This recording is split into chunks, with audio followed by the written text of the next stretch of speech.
They thought she was just another washed-out officer. They were wrong. The first light of dawn crept over Bram Air Base, casting long shadows across the tarmac. A figure stepped quietly through the fog, her flight bag slung over one shoulder, her boots hitting the pavement in even, unhurried strides. She wasn't flashy, she didn't command attention. But the way the younger pilots glanced up from their gear, the way seasoned ground crew nodded with a respect they couldn't quite explain it, said enough. Major Evelyn Shaw. Most knew her as Phoenix. Fewer knew why. She had no flashy decorations on her jacket, no heroic stories whispered at the bar, just 5 years of quiet excellence and unnerving precision in every mission she touched. Some called her distant. Others called her intense, but no one doubted her skill until today. Captain Reed, her wingman, jogged to catch up. Visibility's dropping fast over the valley, he said, breathless. They might reroute us, unless they keep your insertion plan. Still no word? Evelyn gave a small nod. If they're smart, they'll use it. We'll fly it either way. 20 paces from her jet. Something shifted. Ground crew turned away. Her usual crew chief, always ready with a quick joke, suddenly found something fascinating on a clipboard. The quiet hum of routine dissolved as a tall figure approached, flanked by 2 aides. General Marcus Harrington. His face was stone, his steps deliberate. He didn't look at the aircraft, he looked straight at her. Major Shaw, his voice cut through the still air. A word. Reed blinked. Ma'am? Continue pre-flight, she said, her tone calm. I'll be back shortly. She followed Harrington a few steps away, just far enough that the others couldn't hear but close enough that they could all see. She stood at perfect attention. You're being pulled from the mission, he said bluntly. Evelyn didn't flinch. May I ask why, sir? My assessment is you're not suited for this particular operation. Respectfully, I've led the preparation for 3 weeks. This isn't about simulations, Major. It's a matter of overall readiness. He held out his hand. Your mission, tablet. No explanation, no room for appeal. She looked him in the eye for exactly 2 seconds, then handed over the tablet without a word. He waited, expecting resistance. None came. She saluted. Yes, sir.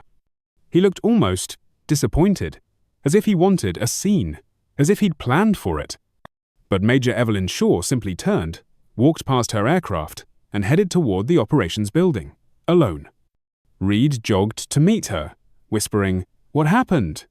You'll be flying with Mercer, she said, steady as stone. He's a capable pilot. This is your mission. Orders are orders, Captain. No anger, no defensiveness, just control, discipline, dignity. Inside the locker room, she began to remove her gear, calmly, deliberately. She folded her flight suit with care, slid her patches into a neat personal kit. Every motion held the weight of ritual. As she reached into her locker, her hand paused over a photograph she hadn't touched in years. 5 people in desert uniforms, 3 faces blacked out. One man smiling Lieutenant Connor Harrington. And beside him, a woman in a different uniform, a different rank, a different life. Evelyn. Before the demotion, before the silence, before she chose to disappear.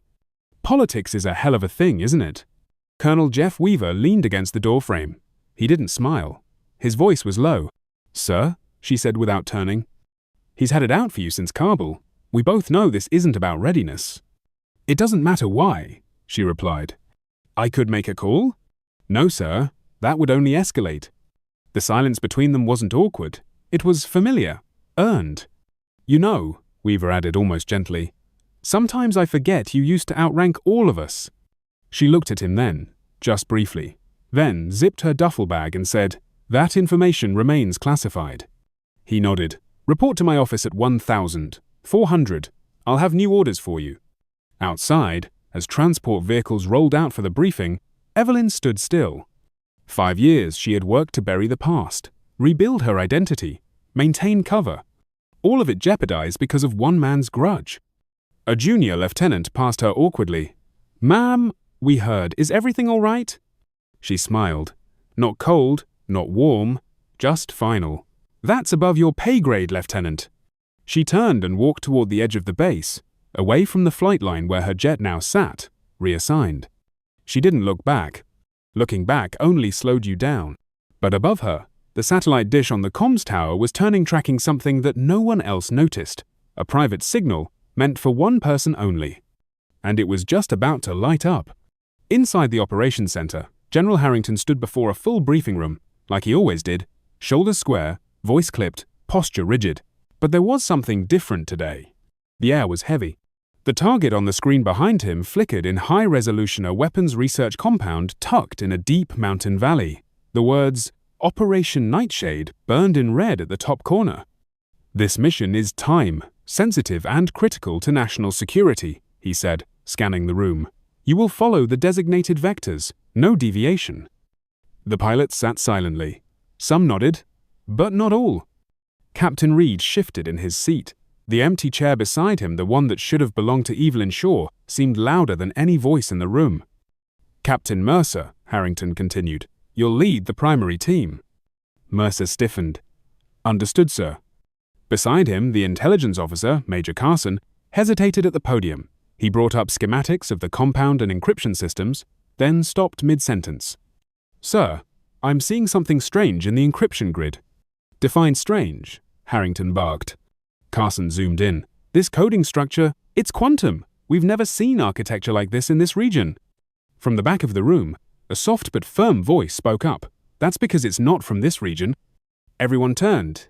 It was Lieutenant Commander Walsh Naval Intelligence, on loan for the operation. That encryption bears markers from something called chess protocol, she continued.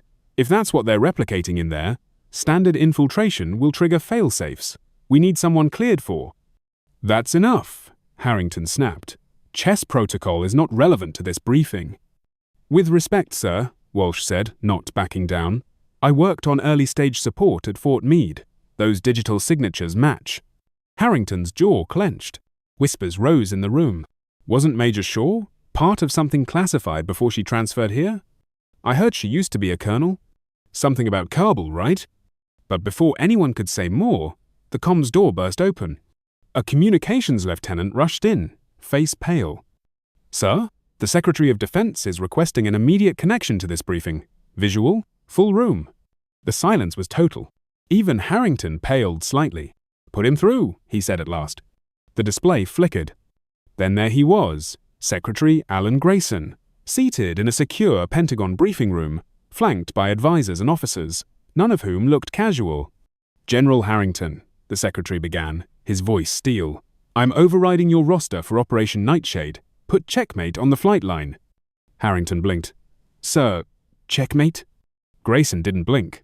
5 years ago, Colonel Evelyn Shaw developed a protocol to protect this country's most sensitive military systems. She implemented it in a hostile zone under active fire. Your target today is attempting to reverse engineer her creation. The room froze. You mean she built the system they're trying to crack? Mercer asked, stunned. She didn't just build it, Grayson replied. She is the only person capable of stopping them. Captain Reed slowly turned toward Harrington. Sir, that's why she designed the alternate flight vector. She knew. Grayson continued. Operation Chess Protocol was never meant to be public. After completing the mission in Kabul, Colonel Shaw accepted a voluntary demotion to protect national security and her own safety. That's why her file shows a standard record. You were never cleared to know. Harrington looked like he'd been punched. And then, right on Quaithe, the doors at the back of the room opened. Evelyn stood there, in full flight gear, helmet under one arm, posture calm, eyes steady. Behind Grayson, a Pentagon advisor stood and saluted. The others followed. In the room, no one spoke. They didn't have to. She was no longer just Major Shaw. She was Checkmate. She walked to the front with quiet authority. Harrington stepped aside instinctively, unsure whether out of respect or confusion. Sir, Evelyn said to the secretary, I'm prepared to resume command of the operation. Proceed, Colonel, Grayson said pointedly. Harrington's eyes widened. Sir, she turned to him, with your permission, I need to update the mission parameters. He stepped aside. She entered a new code into the display her code. The screen reconfigured instantly, revealing deeper layers of data none of them had seen. The encryption system isn't just derivative, she explained calmly. It's designed to trap our standard procedures. If you'd flown in using the original vectors, the entire squadron would have been digitally exposed and possibly physically. She looked around the room. Captain Reed, You'll fly wing with me. Captain Mercer, take secondary with this modified route. I'll upload fresh protocols." For a moment, even Harrington said nothing. Then, he nodded. "The mission is yours, Colonel." The room erupted into motion. Pilots rose, briefings updated. Officers scrambled to reconfigure mission parameters based on the new intel that Colonel Evelyn Shaw had just unveiled. But she wasn't flustered. She moved through the room with quiet command, issuing new orders, uploading secure codes, recalibrating approach vectors. Every step she took wasn't just about control, it was restoration. The restoration of truth, of identity, of purpose. Reed stood beside her, his voice low. "I always knew there was more to you," he muttered. "But, chess protocol? Colonel?" "Focus on the flight plan," Evelyn said, eyes scanning updated satellite feeds. "We're not done yet." Across the base, flight crews scrambled to prep aircraft for an earlier launch. Harrington stood at the edge of the tarmac, watching it all unfold. He didn't speak. Not yet. He couldn't, Seven. In the past hour, everything he thought he knew about the quiet woman he'd pushed off the flight list had unreveledly to reveal something far more formidable. And then, he moved, quickly. As Evelyn neared her aircraft, helmet in hand, Harrington cut across the flight line to meet her. "Colonel!" he called out, then caught himself. "Majorno, Colonel Shaw." She turned, expression unreadable. He hesitated, then said it. "I read the file from Kabul, about the protocol, about Connor." Her gaze didn't waver. "He didn't die because of your actions," Harrington continued. "He died protecting the final phase of chess protocol, and I didn't even know." "You weren't cleared," she said simply. "Neither was I for a long time. That's how the protocol was protected." His voice lowered. "You sacrificed your rank, your name, your entire career." "I did what needed to be done," she replied. "And now, we need to finish the mission." There was nothing dramatic in her tone. No bitterness, no righteousness. Just clarity. Harrington straightened, then slowly offered a crisp military salute. Not just acknowledgement. Respect. Evelyn returned the salute without hesitation, then turned to her crew chief. "Final checks complete?" "Yes, ma'am, she's ready for launch." As she climbed into the cockpit, Reed approached one last time. "Orders, Colonel? Stay tight on my wing during insertion. Use the eastern ridge to mask heat's signature drift. Upload this," she handed him a data card, "to your nav system. It'll override any interference from embedded encryption fields." He blinked. "You planned for this?" "I planned for them getting smarter," she said, "and I never stopped planning." The jets taxied into position. One by one, their engines roared to life, the sound rolling across the base like distant thunder. As Phoenix's aircraft lifted off last, her afterburners lit the sky, cutting through the morning haze like a sword. Inside the control center, Harrington watched the tactical display. Approaching first waypoint, the flight controller reported, weather deteriorating as expected. Phoenix's aircraft suddenly broke formation, leading a sharp vector shift that didn't match any pre-mission route. "What's she doing?"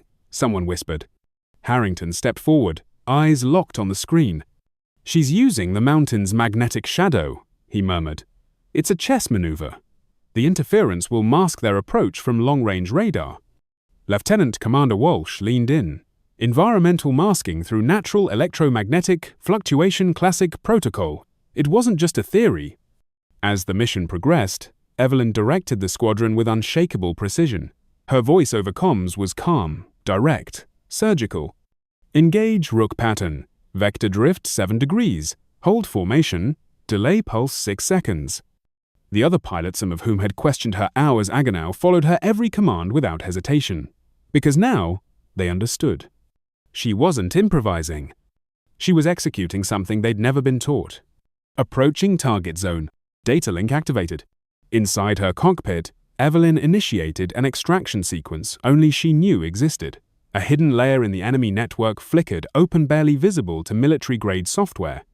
"Data extraction in progress," she announced. Back at command, the tension was razor-thin. Enemy reinforcements pinged on radar. Without pause, Evelyn adjusted team positions, intercepting the threat before it reached the primary flight path. Reed's voice crackled through. "Colonel, they're rerouting around our flank." "I see it. Divert them with decoy flare spread. I'll handle the override." Moments later, extraction complete, beginning strike protocol. Her aircraft rolled into position with chilling elegance. The rest followed, executing a perfect cascade of precision-targeted strikes. Explosions erupted with mathematical symmetry. Every hit calculated. No waste, no casualties. Target neutralized, came the call from comms. All assets secure. And for just a moment across the entire base there was silence, followed by applause, but not loud, not showy, just relieved and reverent. The jets touched down one by one, wheels screeching softly as they met the earth. But when Evelyn's aircraft rolled to a stop, something unexpected happened. No orders were given, no ceremony had been announced. Yet along the flight line, pilots and crew, those who had flown, those who had stayed behind, had gathered silently, forming a narrow corridor from her cockpit to the debriefing room. Not a word was spoken. They simply stood at quiet attention. She removed her helmet, climbed down the ladder, adjusted her flight jacket, and walked. Not like a hero returning from war. Like a professional doing what needed to be done. Some nodded, a few straightened their posture, most just watched. And that was enough. In the debriefing room, Evelyn laid out the operation's final summary. Enemy systems neutralized, data secured, threat to national encryption eliminated. Her delivery was concise, objective, devoid of ego. The mission was complete. After the last slide faded, only one person remained. General Harrington. He sat behind his desk, a sealed folder resting in front of him. "I won't take much of your time," he said quietly. She said nothing, but waited. "I requested full declassification of the Kabul file." He opened the folder, revealing black and white photographs, field logs, encrypted reports, each bearing her name and his son's. "There it was," he said. "Everything I never knew, everything you never said." Evelyn stood motionless. "Connor volunteered to cover your extraction path while you completed the final upload of the protocol," Harrington continued. "He didn't fall behind. He stayed back on purpose. He gave his life to protect chess protocol." She nodded once. "And you," Harrington's voice caught, "you accepted a demotion, a fabricated record, and years of scrutiny from me. You took it, you carried it, without ever speaking a word." "I made a choice," Evelyn replied. "Security mattered more than recognition. Connor understood that, so did I." He stood slowly, no bluster, no rank, just a father and a soldier. Then raised his hand in a formal salute. But not like before. This one came from the heart. And Evelyn returned it. No bitterness, no resentment, just quiet, resolute dignity. As she turned to leave, he added, "The secretary called while you were in debrief. He wants you at the Pentagon, effective 2 weeks from today. Cover assignments over." She paused at the door. "I'll go, but not yet." Harrington tilted his head. "Why?" "The squadron needs training," she said. "They followed protocol today, but they deserve to understand the why. We don't just need good soldiers, we need smart ones." Harrington nodded slowly. Outside, golden light from the sunset stretched long across the airfield. Pilots walked the tarmac, aircraft gleaming behind them. The mission was done, but something else had changed, to something quieter. As Evelyn crossed toward her quarters, younger officers stepped aside respectfully. Some gave small salutes, others just offered her space. They didn't see Major Shaw anymore. They saw Checkmate. Captain Reed caught up to her. "Colonel," he said, adjusting his pace to match hers. "What now?" "Now we prepare," she said. "We sharpen what we just used. Next time, I won't be the one leading." "You trust them?" "I do now."